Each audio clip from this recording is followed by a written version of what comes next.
Thank you and welcome all again to my class. আমরা মাধ্যমিক 2021 যে পরিমার্জিত ছোট সিলেবাস সেই সিলেবাস অনুযায়ী সাতরা পাবলিকেশনের যে ভৌতবিজ্ঞান বই সেখানকার বিভিন্ন অধ্যায়ের এমসিকিউ এবং ভিএসএ প্রশ্নোত্তরগুলি নিয়ে আলোচনা করছিলাম। তো আজকেও কিছু বিশেষ অধ্যায় যেগুলো বাকি ছিল সেগুলোর বিভিন্ন এমসিকিউ এবং ভিএসএ নিয়ে আলোচনা করব। তো প্রথমেই তড়িৎ প্রবাহ ও রাসায়নিক বিক্রিয়ার এমসিকিউ 114 পেজে রয়েছে। 1 নম্বর প্রশ্ন, একটি তড়িৎ বিশ্লেষ্য পদার্থ হলো A benzene, B copper sulphate, C চিনি, ডি পেট্রোল।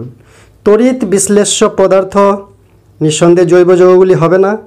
বেনজিন, চিনি, পেট্রোল এগুলো জৈব যৌগ, তাই এগুলি তড়িৎ বিশ্লেষ্য নয়। তাহলে তড়িৎ বিশ্লেষ্য পদার্থ হলো মানে সঠিক উত্তরটি হচ্ছে অপশন বি কপার সালফেট। তাহলে 1 নম্বর প্রশ্নের সঠিক উত্তর হচ্ছে B copper sulphate. Copper sulphate হচ্ছে তড়িৎ বিশ্লেষ্য পদার্থ।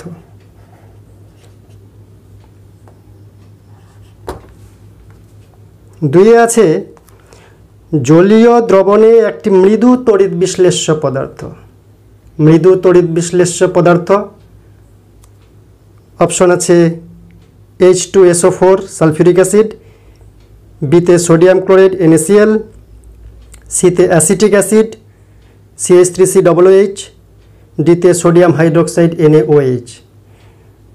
তাহলে মৃদু তড়িৎ বিশ্লেষ্য কোনটা হবে? Acetic acid, carbonic acid, hydrogen cyanide এগুলো হচ্ছে মৃদু তড়িৎ বিশ্লেষ্য পদার্থ, স্বল্প পরিমাণে আয়নিত হয়। তাহলে এখানে মৃদু তড়িৎ বিশ্লেষ্য সঠিক উত্তর হচ্ছে অপশন সি অ্যাসিটিক অ্যাসিড। তাহলে 2 এর উত্তর হচ্ছে option C acetic acid CH3COOH acetic acid অথবা ইথানোয়িক অ্যাসিডও বলা যায়। এবার 3 নম্বর এমসিকিউ, তড়িৎ বিশ্লেষণ করার পাত্র হলো, তড়িৎ বিশ্লেষণ করা হয় যে পাত্রে তাকে বলা হয় ভোল্টামিটার। ভোল্টামিটার, ভোল্টমিটার নয়। ভোল্টমিটার বিভব পার্থক্য মাপার যন্ত্র, কিন্তু তড়িৎ বিশ্লেষণ করার পাত্রের নাম ভোল্টামিটার। এখানে অপশন আছে ভোল্টামিটার, বিতে আছে হাইগ্রোমিটার, সিতে ক্যালোরিমিটার, ডিতে নিউক্লিয়ার রিঅ্যাক্টর। তাহলে 3 তড়িৎ বিশ্লেষণের পাত্র হলো ভোল্টামিটার, এই অপশনটি সঠিক।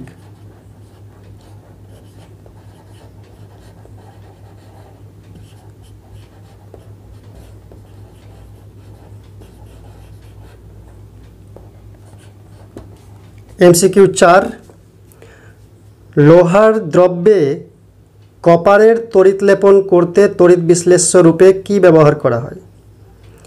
এ NaCl এর জলীয় দ্রবণ, বি কপার সালফেটের জলীয় দ্রবণ, সি সিলভার নাইট্রেটের জলীয় দ্রবণ, ডি বেরিয়াম ক্লোরাইডের জলীয় দ্রবণ।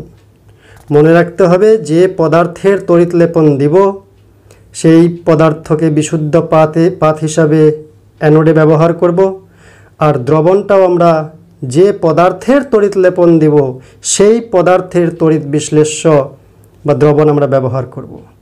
তো এক্ষেত্রে কপারের তড়িৎ লেপন দিতে গেলে কপারেরই জলীয় দ্রবণ মানে কপার সালফেটের জলীয় দ্রবণ ব্যবহার করতে হবে তড়িৎ বিশ্লেষ্য রূপে।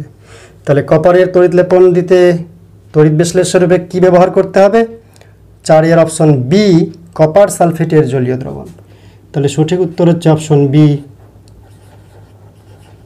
কপার সালফেটের জলীয় দ্রবণ।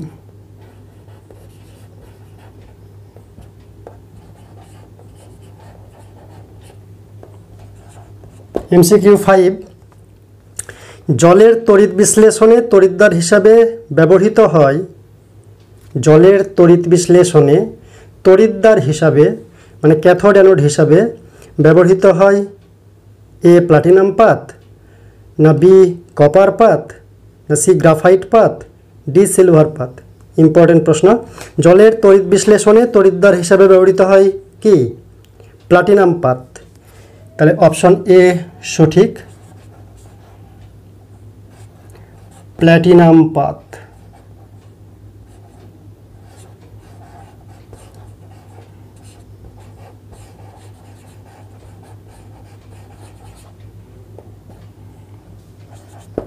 এমসিকিউ 6, তড়িৎ বিশ্লেষণে তড়িৎ শক্তি রূপান্তরিত হয় কোন শক্তিতে? খুব ইম্পর্ট্যান্ট।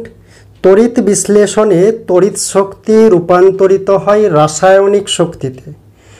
কী কী অপশন আছে? এ শব্দ শক্তিতে, বি তাপ শক্তিতে, সি চুম্বক শক্তিতে, ডি রাসায়নিক শক্তিতে। তড়িৎ বিশ্লেষণে তড়িৎ শক্তি রাসায়নিক শক্তিতে রূপান্তরিত হয়। তাহলে 6-এর সঠিক উত্তর হচ্ছে অপশন ডি, রাসায়নিক শক্তিতে।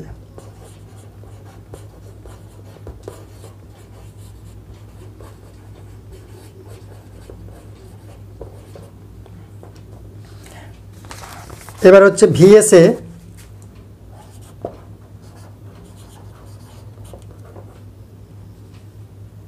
প্রথমে আছে এর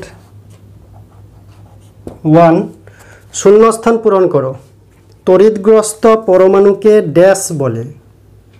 তড়িৎগ্রস্ত পরমাণুকে কি বলে? আয়ন বলে। আয়ন দুই প্রকার, ক্যাটায়ন, অ্যানায়ন। ধনাত্মক আয়নকে ক্যাটায়ন, ঋণাত্মক আয়নকে অ্যানায়ন, এগুলো আমরা জানি। তাহলে তড়িৎগ্রস্ত পরমাণুকে ড্যাশ বলে, তাহলে ড্যাশের জায়গায় বসবে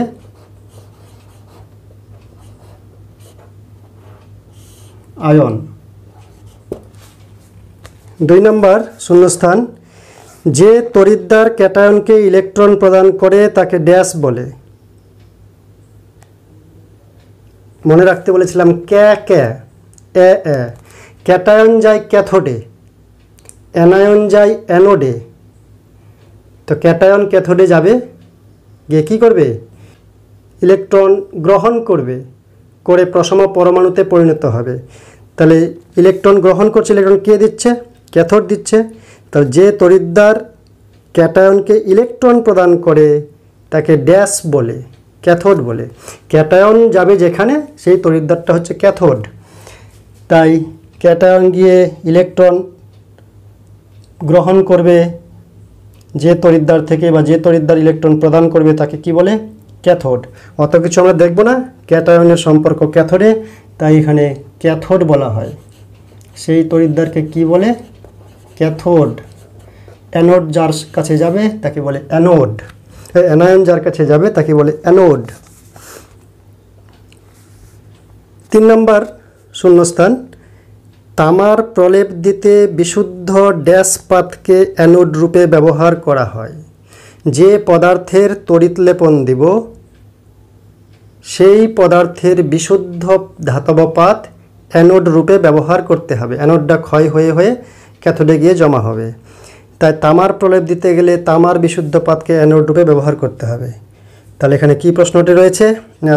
শূন্যস্থানটি, তামার প্রলেপ দিতে বিশুদ্ধ ড্যাশ পাতকে অ্যানোড রূপে ব্যবহার করতে হবে। তাহলে ড্যাশ পাতকে বলতে তামার পাতকে, তামার প্রলেপ দিতে গেলে তামার পাতকে অ্যানোড রূপে ব্যবহার করতে হবে। এবার 2-এর বি, সত্য না মিথ্যা লেখো। ফ্লোস্পার হলো CaF2। 1 নম্বরে আছে ফ্লোস্পার হলো CaF2, এটা সত্য। তাহলে বি এর 1 নম্বরটি হচ্ছে সত্য। CaF2 বলতে ফ্লোস্পারকে বোঝায়। 2 নম্বরে আছে অ্যালুমিনার তড়িৎ বিশ্লেষণ করে অ্যালুমিনিয়াম নিষ্কাশন করা হয়, এটাও সত্য। তাহলে 2 নম্বরটা হচ্ছে অ্যালুমিনার তড়িৎ বিশ্লেষণ করে অ্যালুমিনিয়াম নিষ্কাশন করা হয়, এটিও হচ্ছে সত্য। 3 নম্বর, যে তড়িৎদ্বার অ্যানায়ন থেকে ইলেকট্রন গ্রহণ করে তাকে অ্যানোড বলে। বলেছিলাম অ্যানায়ন অ্যানোডের দিকে যায়, ক্যাটায়ন ক্যাথোডের দিকে যায়, তাহলে অ্যানায়ন যাবে অ্যানোডের কাছে, গিয়ে ইলেকট্রন গ্রহণ করবে, তাই সেটাকে বলা হয় অ্যানোড, এটা সত্য। 3ও হচ্ছে সত্য। 4 নম্বরে আছে তড়িৎ বিশ্লেষণের সময় তড়িৎ বিশ্লেষ্য পদার্থ ইলেকট্রনের মাধ্যমে তড়িৎ পরিবহন করে। না। তড়িৎ বিশ্লেষণের সময় তড়িৎ পরিবহন করে আয়নগুলি, ক্যাটায়ন এবং অ্যানায়নগুলি। ধাতব পরিবাহীতে ইলেকট্রনগুলি তড়িৎ পরিবহন করে। তাই এখানে তড়িৎ বিশ্লেষণের সময় তড়িৎ বিশ্লেষ্য পদার্থ ইলেকট্রনের মাধ্যমে তড়িৎ পরিবহন করে, এটি সত্য নয়, এটি হচ্ছে মিথ্যা। তাহলে কিসের মাধ্যমে তড়িৎ পরিবহন করে? আয়নের মাধ্যমে। 5 নম্বর, গ্লুকোজের জলীয় দ্রবণ তড়িৎ পরিবহন করতে পারে? না, পারে না। গ্লুকোজের জলীয় দ্রবণ তড়িৎ পরিবহন করতে পারে না, কিন্তু এখানে বলছে পারে, তার মানে মিথ্যা।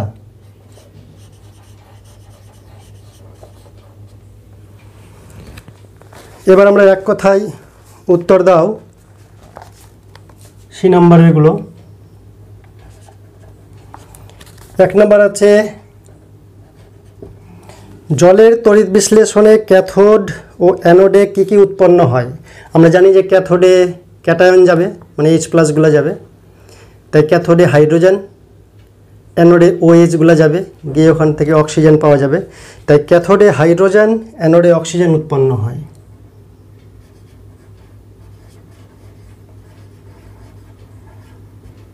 ক্যাথোডে হাইড্রোজেন, অ্যানোডে অক্সিজেন উৎপন্ন হয়। পুরোটা আমি লিখছি না, পরীক্ষায় লিখে নিতে হবে। 2 নম্বর, মৌলিক পদার্থ তড়িৎ বিশ্লেষ্য হতে পারে কি? মৌলিক পদার্থ তড়িৎ বিশ্লেষ্য হতে পারে না। যেমন পারদ তরল, কিন্তু এটি তড়িৎ বিশ্লেষ্য নয়, কারণ তড়িৎ বিশ্লেষ্য হয় তড়িৎযোজী যৌগ, তড়িৎ বিশ্লেষ্য হয়। অ্যানায়ন ক্যাটায়নে বিভক্ত হবে, তো মৌলিক পদার্থের অ্যানায়ন ক্যাটায়ন তো হওয়া সম্ভব না, দুটোই হতে হবে অ্যানায়ন ক্যাটায়ন, তাই উত্তর হবে না। মৌলিক পদার্থ তড়িৎ বিশ্লেষ্য হতে পারে কি? লিখতে হবে মৌলিক পদার্থ তড়িৎ বিশ্লেষ্য হতে পারে না। আমি সংক্ষেপে লিখছি। 3 নম্বর, একটি তড়িৎ অবিশ্লেষ্য যৌগের নাম লেখো। তড়িৎ অবিশ্লেষ্য যৌগ বেনজিন, চিনি বা চিনির জলীয় দ্রবণ, আমরা লিখব বেনজিন। তড়িৎ অবিশ্লেষ্য পদার্থ হচ্ছে বেনজিন। পরীক্ষার ক্ষেত্রে পুরোটা লিখবে, তড়িৎ অবিশ্লেষ্য পদার্থ হলো বেনজিন, অথবা শুধু বেনজিন লিখলেও যথেষ্ট, নাম্বারটা দিয়ে। 4 নম্বর, লোহার দ্রব্যে তামার প্রলেপ দিতে হলে তড়িৎ বিশ্লেষ্য হিসাবে কোন পদার্থ ব্যবহার করা হয়? তামার প্রলেপ দিব, তাহলে তামার তড়িৎ বিশ্লেষ্য পদার্থ কপার সালফেটের জলীয় দ্রবণ ব্যবহার করতে হবে।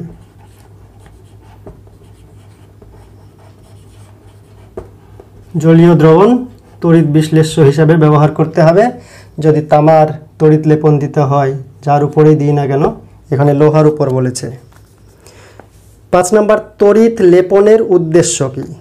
তড়িৎ লেপন দেওয়া হয় জল, বায়ু, কাদামাটি, এদের দ্বারা যাতে বিক্রিয়া করে নষ্ট না হয় কোনো বস্তু, সৌন্দর্য বৃদ্ধি করার জন্য তড়িৎ লেপন দেওয়া হয়, মূল্য বৃদ্ধি করার জন্য তড়িৎ লেপন দেওয়া হয়, ইত্যাদি উদ্দেশ্য। যে কোনো একটা লিখলেই হবে। তড়িৎ লেপনের উদ্দেশ্য কি? লিখে দিলাম টেকসই বৃদ্ধির জন্য। টেকসই ও মূল্য চালাকি করে দুটোকে জয়েন করে দিলাম।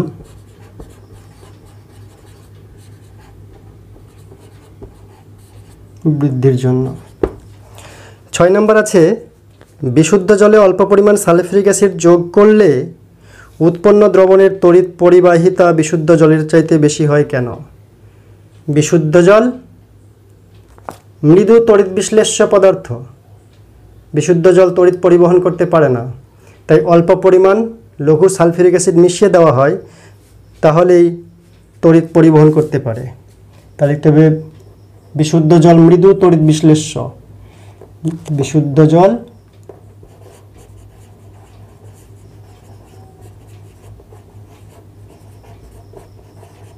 মৃদু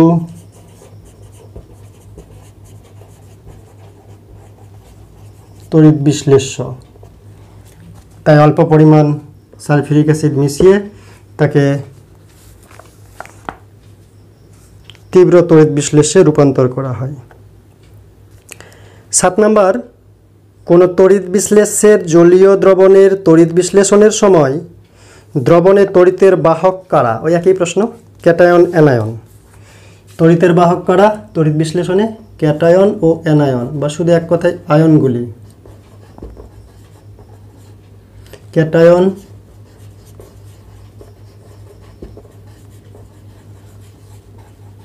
অ্যানায়নগুলি।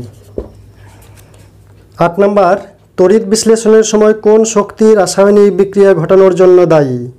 তড়িৎ শক্তি। তড়িৎ শক্তিটা রাসায়নিক বিক্রিয়া ঘটায়। তাহলে তড়িৎ বিশ্লেষণে তড়িৎ শক্তি রাসায়নিক বিক্রিয়া ঘটানোর জন্য দায়ী। 9 নম্বর, তড়িৎ বিশ্লেষণ প্রক্রিয়ায় কি প্রকার তড়িৎ প্রবাহ ব্যবহার করা হয়? মনে রাখতে হবে এসি কারেন্টে তড়িৎ বিশ্লেষণ হয় না। ডিসি কারেন্ট অর্থাৎ ডাইরেক্ট কারেন্ট বা সমপ্রবাহ ব্যবহার করতে হয় তড়িৎ বিশ্লেষণে।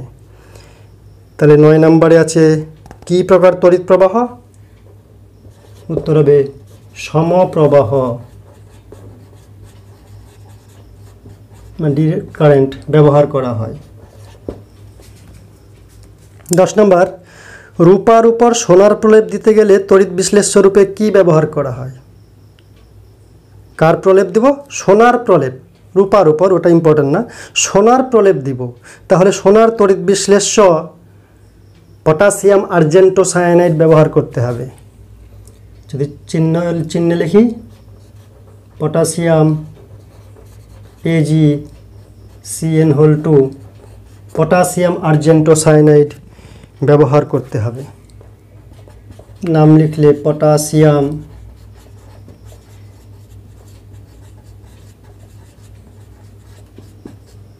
আর্জেন্টো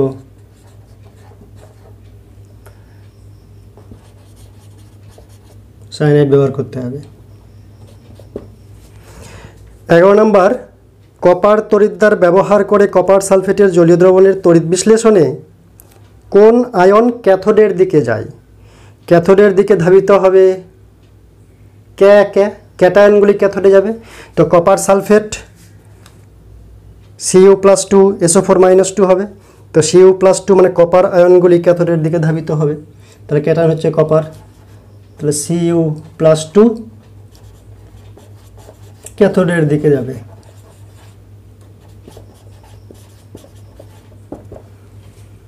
এবার বাম স্তম্ভের সঙ্গে ডান স্তম্ভের সামঞ্জস্য বিধান। এ আছে অ্যাসিটিক অ্যাসিড। অ্যাসিটিক অ্যাসিড কি? মৃদু তড়িৎ বিশ্লেষ্য। তাহলে এর সঙ্গে 2 নম্বরটি।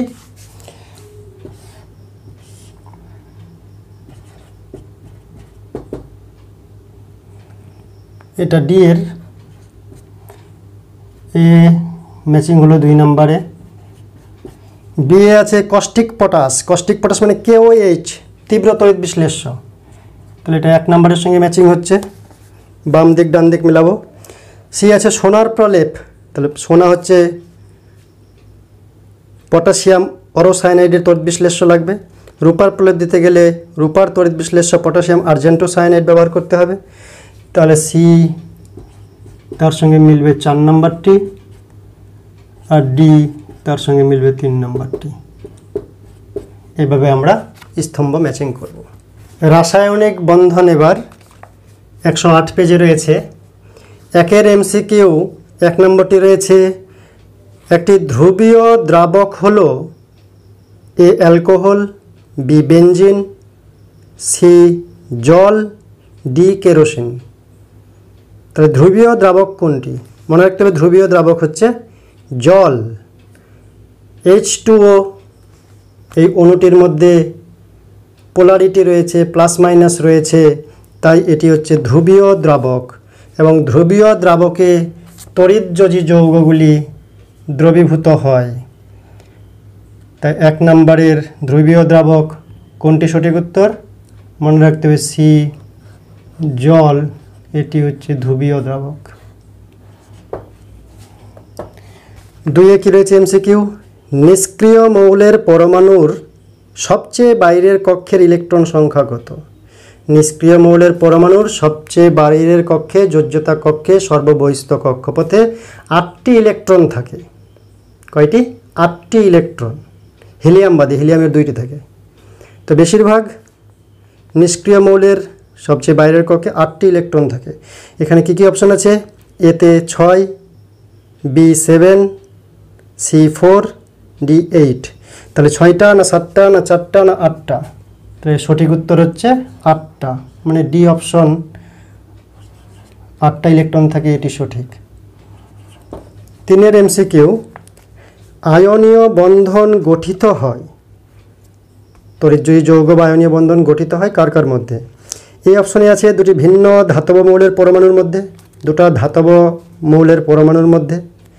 বি অপশন, দুটি একই মৌলের পরমাণুর মধ্যে, না। দুটি ভিন্ন অধাতব মৌলের পরমাণুর মধ্যে, না। আয়নীয় বন্ধন হবে অপোজিট ক্যারেক্টারের মধ্যে, অর্থাৎ ডি অপশন যেটি রয়েছে একটি ধাতব ও একটি অধাতব মৌলের পরমাণুর মধ্যে, সেটিই সঠিক। আয়নীয় বন্ধন তৈরি হবে অপশন ডি,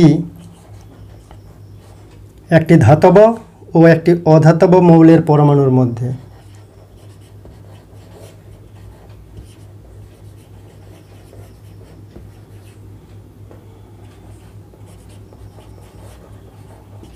একটি অধাতব মৌলের পরমাণুর মধ্যে।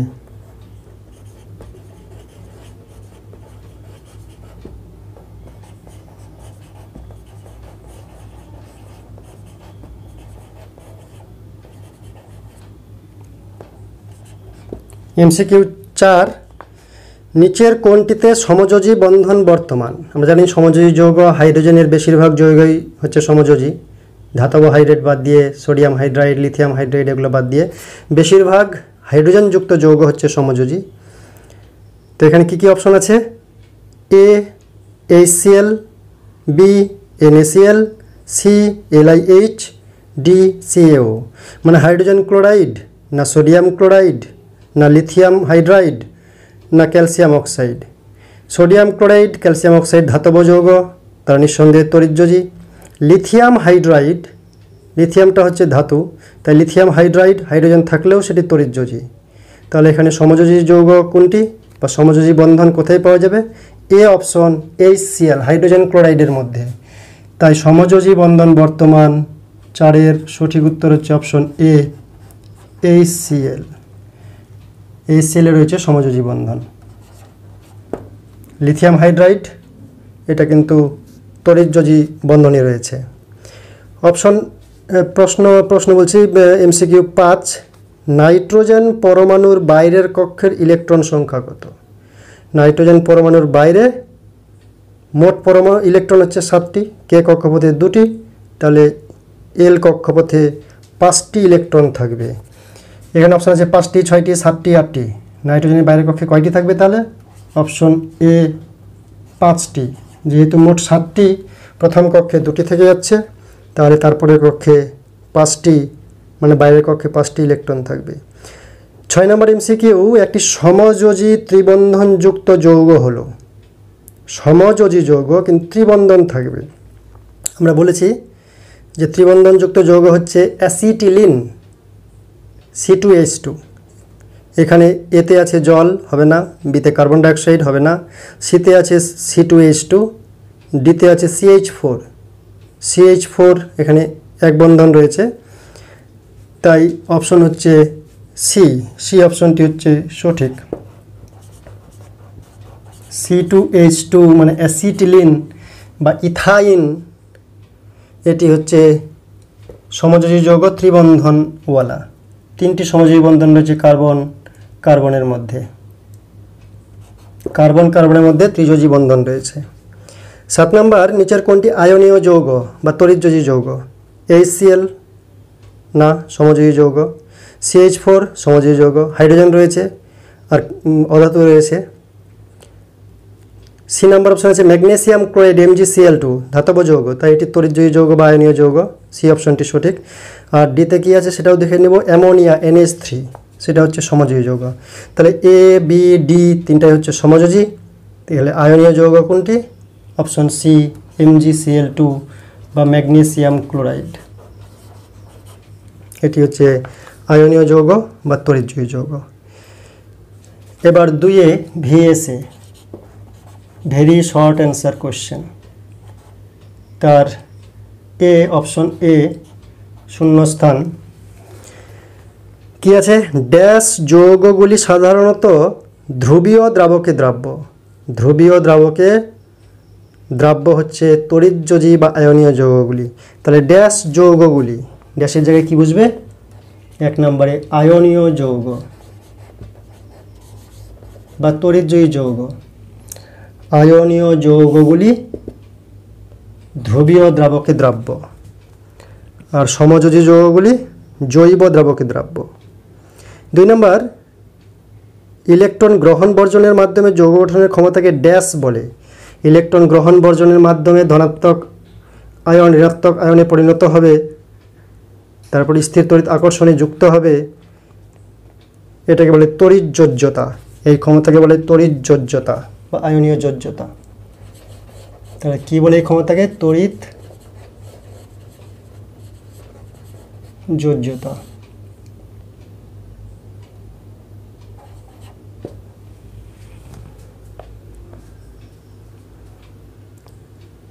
তিন নম্বর, তড়িৎযোজী যৌগগুলির গলনাঙ্ক ড্যাশ হয়। তড়িৎযোজী যৌগগুলির গলনাঙ্ক উচ্চ না নিম্ন হয়? তড়িৎযোজী যৌগতে একটি আয়ন তার চতুর্দিকে বিপরীতধর্মী আয়ন দ্বারা পরিবেষ্টিত থাকে, তাই তড়িৎযোজী যৌগগুলি শক্ত হয়, তাই তাদের গলনাঙ্ক হয় উচ্চ। তড়িৎযোজী যৌগগুলি কঠিন হয়, তাই তাদের গলনাঙ্ক হয় উচ্চ। তাহলে তড়িৎযোজী যৌগগুলির গলনাঙ্ক ড্যাশ হয়, ড্যাশে কি বসবে? উচ্চ বা বেশি। উচ্চ হয় বা বেশি হয়। এবার সত্য মিথ্যা, অপশন বি নম্বরে রয়েছে সত্য মিথ্যা। 1 রয়েছে সোডিয়াম ক্লোরাইড একটি আয়নীয় যৌগ। সোডিয়াম ক্লোরাইড আয়নীয় যৌগ সত্য। জল একটি সমযোজী যৌগ, H2O হাইড্রোজেন আছে, অধাতব যৌগ, তরল, অতএব অবশ্যই সমযোজী যৌগ। তো 1 নম্বরটিও সত্য, 2 নম্বরটিও সত্য। সোডিয়াম ক্লোরাইড তড়িৎযোজী যৌগ সত্য, জল সমযোজী যৌগ, এটাও সত্য। এবার এক কথায় উত্তর কি আছে? সোডিয়াম ও ক্লোরিন পরমাণু পরস্পরের সঙ্গে কি যোজ্যতায় যুক্ত হবে? আয়নীয় যোজ্যতায় বা তড়িৎ যোজ্যতায়। 1 নম্বর হচ্ছে আয়নীয় যোজ্যতায়। 2 নম্বর, জল ও ক্যালসিয়াম অক্সাইডের মধ্যে কোনটি তড়িৎযোজী কোনটি সমযোজী? জল সমযোজী, ক্যালসিয়াম অক্সাইড তড়িৎযোজী। তাহলে জল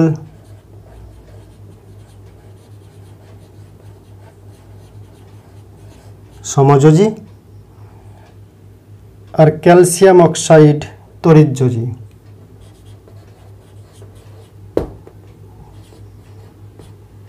অক্সাইড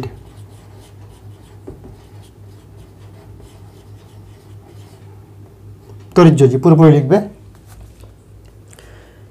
3 নম্বর, নাইট্রোজেন অণুর মধ্যে কটি ইলেকট্রন জোড় আছে? যেহেতু নাইট্রোজেনের বহিস্থ কক্ষপথে 5টি ইলেকট্রন আছে, তাই 2টি নাইট্রোজেন পরমাণু 3টি করে ইলেকট্রন দিয়ে 3টি ইলেকট্রন জোড় তৈরি করে, আর 2টা নিজের কাছেই থাকে। 3টা ইলেকট্রন জোড়ে 6টি ইলেকট্রন, আর 2টা নিজের মিলে অষ্টক পূরণ করে। তাই নাইট্রোজেন পরমাণু মিলে যখন নাইট্রোজেনের অণু উৎপন্ন করে, তারা 3টি সমযোজী বন্ধনী তৈরি করে, 3টি ইলেকট্রন জোড় তৈরি করে বলে 3টি সমযোজী বন্ধনী উৎপন্ন হয়। তাই নাইট্রোজেন অণুর মধ্যে কটি ইলেকট্রন জোড় রয়েছে? 3টি ইলেকট্রন জোড় রয়েছে। 4 নম্বর, নিয়ন পরমাণুর যোজন কক্ষে ইলেকট্রন সংখ্যা কত? নিয়ন, হিলিয়াম, নিয়ন, আর্গন, ক্রিপ্টন, জেনন, রেডন এগুলি নিষ্ক্রিয় গ্যাস। হিলিয়ামের মাত্র বাইরে কক্ষে 2টি ইলেকট্রন, বাকি সবারই 8টি ইলেকট্রন। তো নিয়ন নিষ্ক্রিয় গ্যাস, নোবেল গ্যাস, সেতু মৌল, বিরল গ্যাস, রেয়ার গ্যাস। এই জন্য নিয়নের বাইরে কক্ষপথে 8টি ইলেকট্রন পূরণ রয়েছে, অষ্টক পূরণ রয়েছে। তাহলে উত্তর হবে 8টি ইলেকট্রন। নিয়ন পরমাণুর যোজন কক্ষে 8টি ইলেকট্রন রয়েছে। পুরো লাইনটা পরীক্ষার খাতায় লিখবে। 5 নম্বর, হিলিয়াম পরমাণুর সবচেয়ে বাইরের কক্ষে কতগুলি ইলেকট্রন আছে? 2টি, একটু আগে বললাম। হিলিয়ামের 2টি ইলেকট্রন রয়েছে বাইরের কক্ষে। 6 নাম্বার, সমযোজী যৌগ কোন দ্রাবকে দ্রবীভূত হয়? সমযোজী যৌগ জৈব দ্রাবকে দ্রবীভূত হয়। তড়িৎযোজী যৌগ ধ্রুবীয় দ্রাবকে দ্রবীভূত হয়। তাহলে সমযোজী যৌগ কোন দ্রাবকে দ্রবীভূত হয়? জৈব দ্রাবকে। যেমন বেনজিন, ক্লোরোফর্ম, কার্বন ডাইসালফাইড জৈব দ্রাবকে দ্রবীভূত হয় সমযোজী যৌগ। 7 নম্বর, ইথিলিন অণুতে কার্বন পরমাণু দুটির মধ্যে কি ধরনের বন্ধন থাকে? ইথিলিন জৈব যৌগ, তাই সমযোজী বন্ধন। তার উত্তর হবে সমযোজী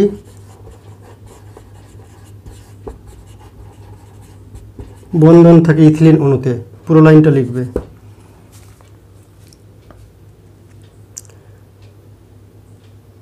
8 নম্বর, কোন ধরনের যৌগে অণুর অস্তিত্ব নেই? উত্তর হবে আয়নীয় যৌগে বা তড়িৎযোজী যৌগে অণুর অস্তিত্ব নেই, কারণ একটি ধনাত্মক আধান চারদিকে কতকগুলি ঋণাত্মক আধান দ্বারা পরিবেষ্টিত থাকে। একটি ঋণাত্মক আধান চারদিকে কতকগুলি ধনাত্মক আধান দ্বারা পরিবেষ্টিত থাকে, তাই সেগুলির সুনির্দিষ্ট একটি স্বতন্ত্র অণু থাকে না, তাদের একসঙ্গে কতকগুলি যুক্ত অবস্থায় থাকে। যেমন সোডিয়াম ক্লোরাইডে 6টি করে সোডিয়াম, 6টি করে ক্লোরিন থাকে, বা আয়নীয় যৌগে।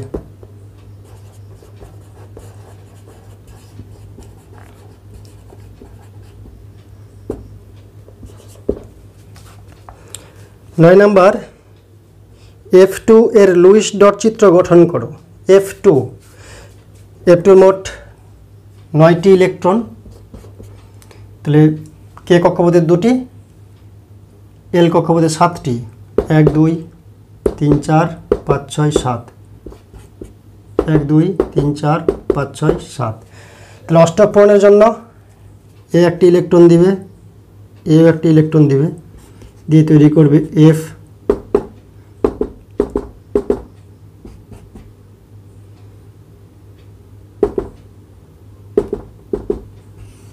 এর অষ্টক পূরণ হবে, এর অষ্টক পূরণ হবে, সেখান থেকে আসবে এফ, এফ মানে F2। এবার বাম দিক ডান দিক মিলাতে হবে। ডিএ ক্লোরোফর্ম কি? সমযোজী, তাই এ হবে 2 নম্বরটি। বি আছে বেনজিন কি? অধ্রুবীয় দ্রাবক, তো বি হবে 1 নম্বরটি, বেনজিন অধ্রুবীয় দ্রাবক। সি আছে হিলিয়াম হচ্ছে নোবেল গ্যাস, তাই সি হবে গিয়ে 4 নম্বর। ডিতে আছে জিঙ্ক হচ্ছে সন্ধিগত মৌল, তার ডি হবে 3 নম্বর। নেক্সট পর্যায় সারণী 101 পেজে রয়েছে। এমসিকিউ 1 নম্বরটি, মৌলের রাসায়নিক ধর্ম নির্ভর করে নিচের কোনটির উপর? এ পারমাণবিক ভর, বি পারমাণবিক সংখ্যা, সি ভর সংখ্যা, ডি নিউট্রন সংখ্যা।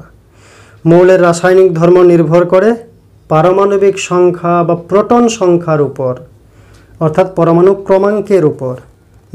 ভর সংখ্যা, নিউট্রন সংখ্যা এদের উপর না।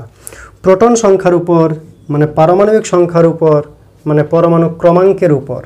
পারমাণবিক সংখ্যা, প্রোটন সংখ্যা, পরমাণু ক্রমাঙ্ক একই অর্থ, তাই এ 1 নম্বরের সঠিক উত্তর হচ্ছে অপশন বি, পারমাণবিক সংখ্যার উপর নির্ভর করে মৌলের রাসায়নিক ধর্ম। পারমাণবিক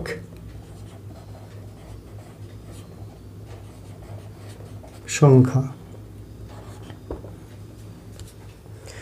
2 আধুনিক দীর্ঘ পর্যায় সারণীতে শ্রেণী সংখ্যা কত? আধুনিক যে দীর্ঘ পর্যায় সারণী মানে বোরের পর্যায় সারণী, সেখানে শ্রেণী সংখ্যা কত? 7টি 8টি 9টি 18টি 18টি শ্রেণী রয়েছে। উত্তর হবে 18 মানে অপশন ডি।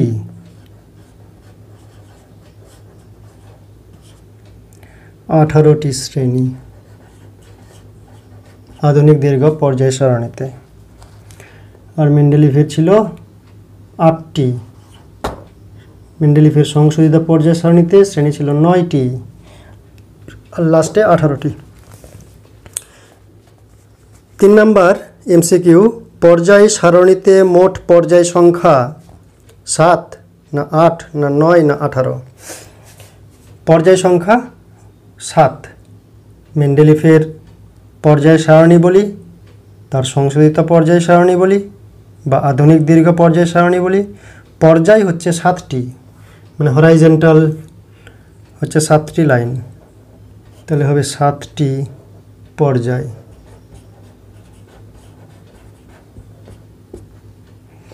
তিনের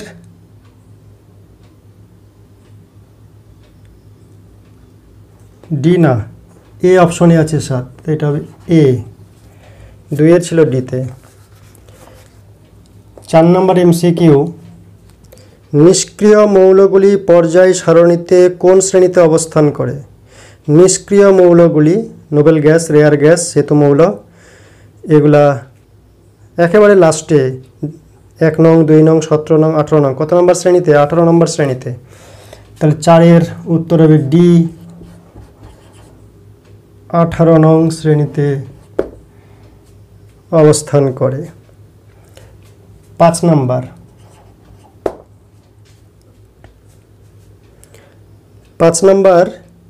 2 নং পর্যায়ের তীব্র জারণধর্মী মৌলটি হলো, 2 নং পর্যায়ে যে রয়েছে তার মধ্যে তীব্র জারণধর্মী মৌল কোনটি? অপশন আছে A fluorine, B chlorine, C bromine, D oxygen. তীব্র জারণধর্মী মৌল হচ্ছে ফ্লোরিন। একেবারে দ্বিতীয় পর্যায় সারণীর লাস্টের দিকে রয়েছে 17 নম্বর শ্রেণীতে রয়েছে ফ্লোরিন, সেটি হচ্ছে তীব্র জারণধর্মী, মানে বিজারক পদার্থ, এফ ফ্লোরিন।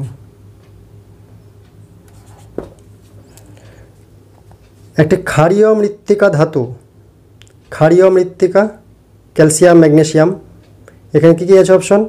এ copper, B sodium, C magnesium, D potassium. তো ক্ষারীয় মৃত্তিকা 2 নম্বর শ্রেণীতে যে রয়েছে ম্যাগনেসিয়াম, তাহলে সঠিক উত্তর হচ্ছে অপশন সি ম্যাগনেসিয়াম। ক্যালসিয়াম আর ম্যাগনেসিয়াম মনে রাখবে ক্ষারীয় মৃত্তিকাতে, আর ক্ষার ধাতুতে সোডিয়াম, লিথিয়াম, এগুলা। 7 নম্বরে, নিচের মৌলগুলির মধ্যে নিচের কোনটির পারমাণবিক ব্যাসার্ধ সর্বাধিক? কে কি আছে? হাইড্রোজেন, এতে আছে পটাশিয়াম, বিতে হাইড্রোজেন, সিতে লিথিয়াম, ডিতে সোডিয়াম। আমরা জানি 1 নম্বর শ্রেণীতে রয়েছে হাইড্রোজেন, লিথিয়াম, সোডিয়াম, পটাশিয়াম। এই লিথিয়াম, সোডিয়াম, পটাশিয়াম এগুলো হচ্ছে ক্ষার ধাতু। তো উপর থেকে নিচে শ্রেণী বরাবর যদি আসি, উপরে হাইড্রোজেন, তারপরে লিথিয়াম, তারপরে সোডিয়াম, তারপরে পটাশিয়াম। যত নিচের দিকে যাব শ্রেণী বরাবর পারমাণবিক ব্যাসার্ধ বাড়বে। তো সব থেকে নিচে 4টার মধ্যে কে আছে? পটাশিয়াম, তাই পটাশিয়ামটা হবে সর্বাধিক ব্যাসার্ধযুক্ত। তাহলে অপশন এ পটাশিয়াম, এটি সঠিক উত্তর। 8 নম্বর, নিচের মৌলগুলির মধ্যে কোনটি সন্ধিগত মৌল নয়?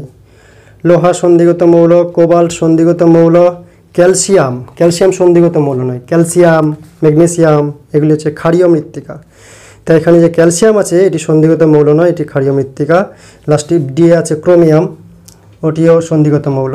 তাহলে সন্ধিগত মৌল নয় নিচের কোনটি? Option C calcium. Calcium, magnesium এগুলো হচ্ছে ক্ষারীয় মৃত্তিকা। 8টি রয়েছে। এবার প্রশ্ন 2 ভিএসএ, তার এই অপশনে থাকবে শূন্যস্থান পূরণ করো। মেন্ডেলিভের পর্যায় সারণীতে মোট ড্যাশ পর্যায় ও ড্যাশ শ্রেণী আছে? 7টি পর্যায়, 8টি শ্রেণী, তাহলে একবার হবে 7টি পর্যায় ও 8টি শ্রেণী। পুরো লাইনটা লিখবে, ড্যাশে শুধু এই মানগুলো, এই সংখ্যাগুলো লিখবে।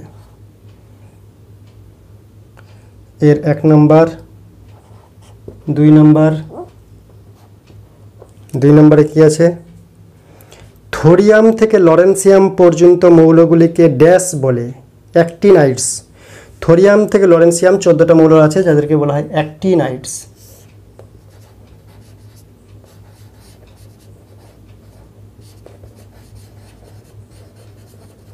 আর ইউরেনিয়ামের পরবর্তী মৌল 11টা, তাদের বলা হয় ইউরোনিয়ামোত্তর মৌল।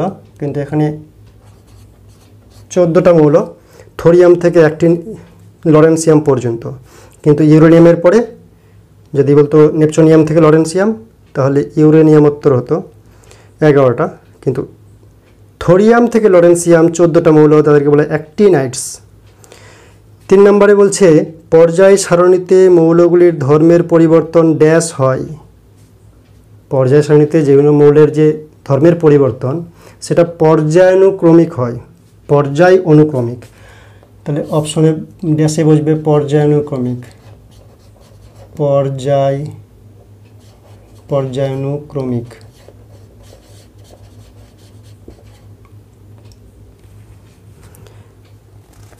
এবার বি সত্য মিথ্যা। বি এর 1 নম্বরে কি আছে?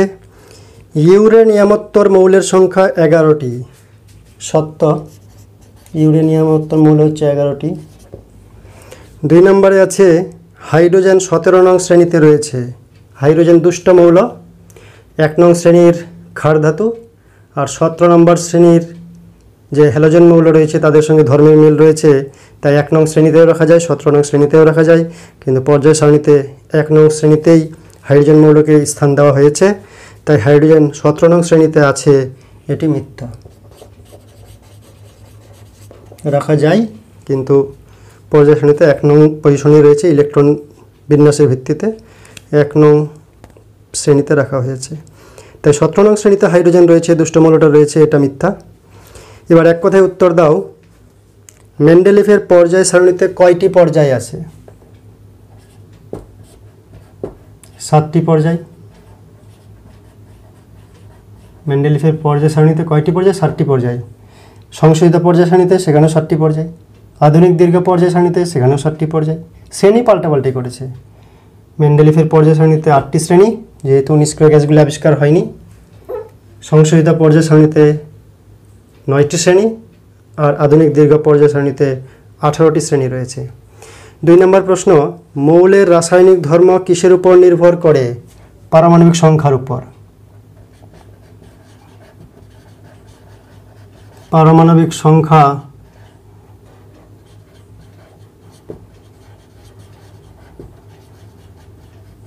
উপর নির্ভর করে মৌলের রাসায়নিক ধর্ম।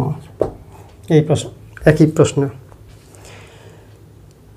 দীর্ঘ পর্যায় সারণীতে হ্যালোজেন মৌলের স্থান কোথায়? হ্যালোজেন মৌল আছে 17 নং শ্রেণীতে। 17 নং শ্রেণীতে হ্যালোজেন মৌল রয়েছে।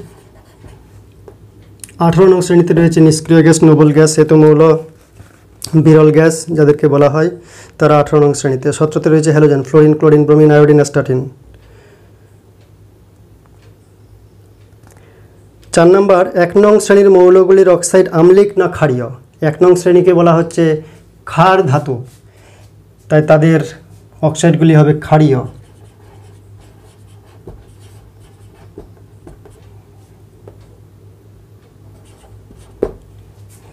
5 নম্বর, কোনো পর্যায়ের বাম দিক থেকে ডান দিকে গেলে ধাতব ধর্ম বাড়বে না কমবে? ধাতব ধর্ম হচ্ছে ইলেকট্রন বর্জন করার প্রবণতা। পর্যায় বরাবর বাম দিক থেকে ডান দিকে গেলে বহিস্থ কক্ষে ইলেকট্রন সংখ্যা বাড়ে, কক্ষপথ সংখ্যা বাড়ে না, বহিস্থ কক্ষপথে ইলেকট্রন সংখ্যা বাড়ে পর্যায় বরাবর বাম দিক থেকে ডান দিকে গেলে। তাই বাইরের কক্ষপথে ইলেকট্রন সংখ্যা বাড়ে বলে নিউক্লিয়াস বেশি আকর্ষণে ধরে রাখে, তাই ইলেকট্রন বর্জন করার ক্ষমতা কমে যায়, সেই কারণে ধাতব ধর্ম কমবে। তাহলে ধাতব ধর্ম কী হবে? পর্যায় বরাবর বাম দিক থেকে ডান দিকে গেলে ধাতব ধর্ম কমবে। 6 নম্বর, আয়োডিন, ফ্লোরিন, ক্লোরিন, ব্রোমিন এদেরকে ক্রমবর্ধমান তড়িৎ ঋণাত্মকতা অনুসারে সাজাও। ক্রমবর্ধমান, ক্রমে বাড়বে। আমরা জানি ফ্লোরিন, ক্লোরিন, ব্রোমিন, তারপরে আয়োডিন, আয়োডিন সব থেকে কম। তো আয়োডিন, ব্রোমিন, ক্লোরিন, ফ্লোরিন এইভাবে সাজাতে হবে, বা কমা দিয়েও লেখা যায়, কমা দিয়েও লিখতে পারি আমি। আয়োডিন, আয়োডিনের থেকে বেশি হচ্ছে ব্রোমিন, তার থেকে বেশি হচ্ছে ক্লোরিন, তার থেকে বেশি হচ্ছে ফ্লোরিন। তাহলে এটা বা এটা যে কোনো একটা লিখলেই হবে। তড়িৎ ক্ষেত্রতা ক্রমবর্ধমান, ক্রমবর্ধমান মানে ধীরে ধীরে বাড়বে। ম্যাগনেসিয়াম ও অ্যালুমিনিয়ামের মধ্যে কোন পরমাণুটির আকার ছোট? তারা একই পর্যায়ে রয়েছে, কিন্তু অ্যালুমিনিয়াম পরে রয়েছে, তাই বহিস্থ কক্ষপথে ইলেকট্রন সংখ্যা বেশি, তাই নিউক্লিয়াসের আকর্ষণ বল বেশি। কক্ষপথ সংখ্যা সমান হলেও আকর্ষণ বলটা বেশি অ্যালুমিনিয়ামের, তাই অ্যালুমিনিয়ামের পরমাণু আকারে ছোট হবে। অ্যালুমিনিয়াম ছোট হবে বা আকারে ছোট ম্যাগনেসিয়ামের চাইতে। 8 নম্বর, ক্যালসিয়াম অক্সাইড কী রূপ? প্রকৃতি কী রূপ? ক্যালসিয়াম অক্সাইড হচ্ছে তড়িৎযোজী যৌগ।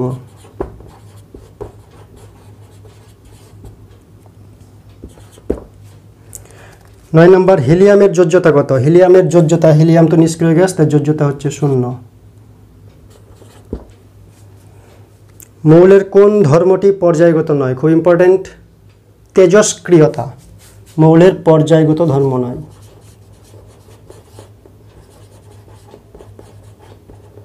তেজস্ক্রিয়তা মৌলের পর্যায়গত ধর্ম নয়। ক্ষারীয় মৃত্তিকা ধাতুগুলি দীর্ঘ পর্যায় সারণীতে কোন শ্রেণীতে অবস্থান করে? 1 নম্বর শ্রেণীতে ক্ষার ধাতু, 2 নম্বর শ্রেণীতে ক্ষারীয় মৃত্তিকা ধাতু।